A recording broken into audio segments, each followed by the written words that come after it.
दोस्तों, माथे पर तिलक, हाथ और गले में तुलसी की माला और कृष्ण भक्ति में लीन होकर हरि नाम का जाप करते ये भक्त हर किसी का ध्यान अपनी ओर खींचते। कारण इनमें से कोई भी भारत का रहने वाला नहीं है। हैरान मत होइए, कहानी अभी बहुत लंबी है। सुनेंगे ना तो सोच में पड़ जाएंगे।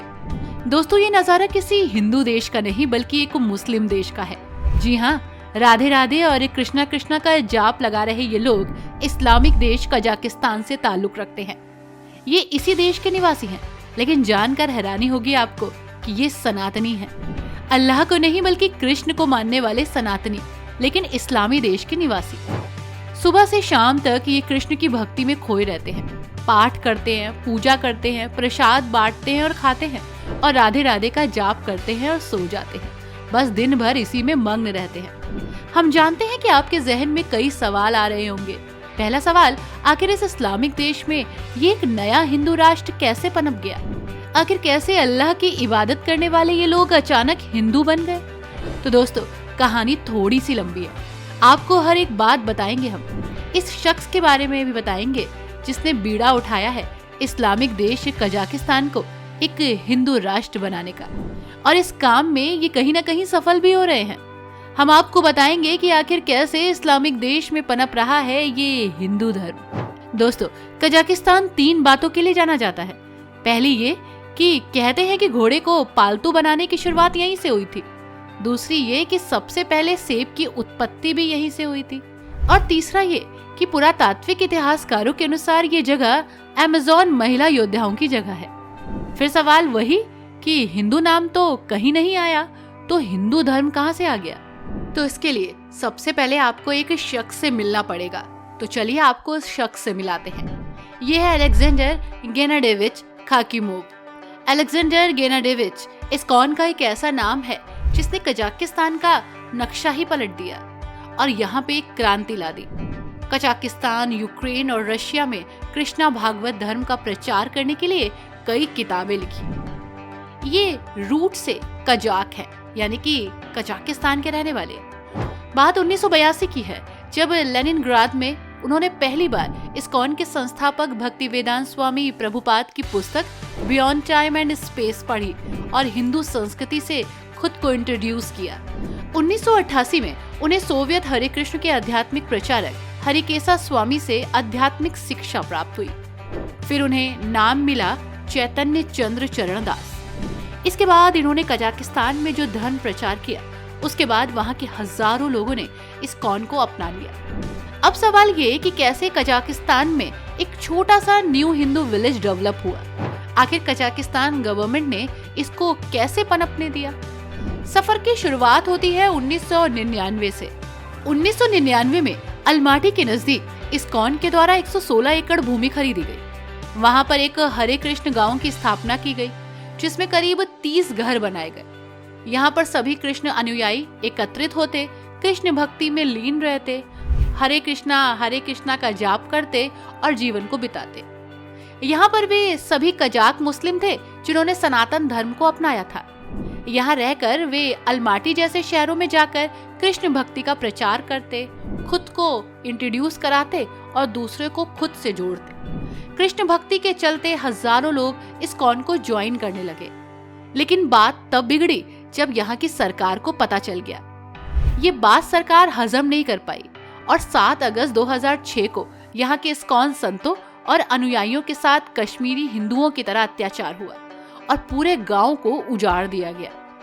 इस घटना के बाद अलेक्जेंडर गेनाडेविच ने प्रतिज्ञा ले ली कि इससे भी बड़ा गांव बनाऊंगा। उन्होंने कुछ ही सालों में ये करके भी दिखा दिया। अलमाटी से करीब 45 किलोमीटर दूर उन्होंने वृंदावन पार्क नाम से गांव बसाया और पहले की अपेक्षा बड़े पैमाने पर प्रचार प्रसार किया। गेनाडेविच अकेले नहीं थे अब, बल्कि उनके साथ थी मरीना टारगाकोवा। मरीना ने भगवत गीता के माध्यम से कजाकिस्तान में सनातन धर्म के विचारों को दूर दूर तक पहुंचाया। वे कजाकिस्तान के स्वास्थ्य मंत्रालय की विशेषज्ञ रह चुकी थी। दोस्तों, पढ़ी लिखी महिला मरीन कई बार भारत भ्रमण पर भी आ चुकी थी। वो कजाकिस्तान की महिलाओं को वृंदावन के दर्शन कराने के लिए ले जाती थी। मरीना कजाकिस्तान की मुस्लिम आबादी के बीच सोशल मीडिया के माध्यम से बहुत ज्यादा फेमस होने लगी और बहुत ज्यादा प्रोग्राम उन्होंने ऑर्गेनाइज करना शुरू कर दिए, जिसके चलते हजारों कजाक लोग अब कृष्ण भक्ति के रंग में रंग गए। कजाकिस्तान के बड़े बड़े सेलिब्रिटीज और इन्फ्लुएंसर के साथ मिलकर लेक्चर ब्रॉडकास्ट के माध्यम से ये काम शुरू हुआ।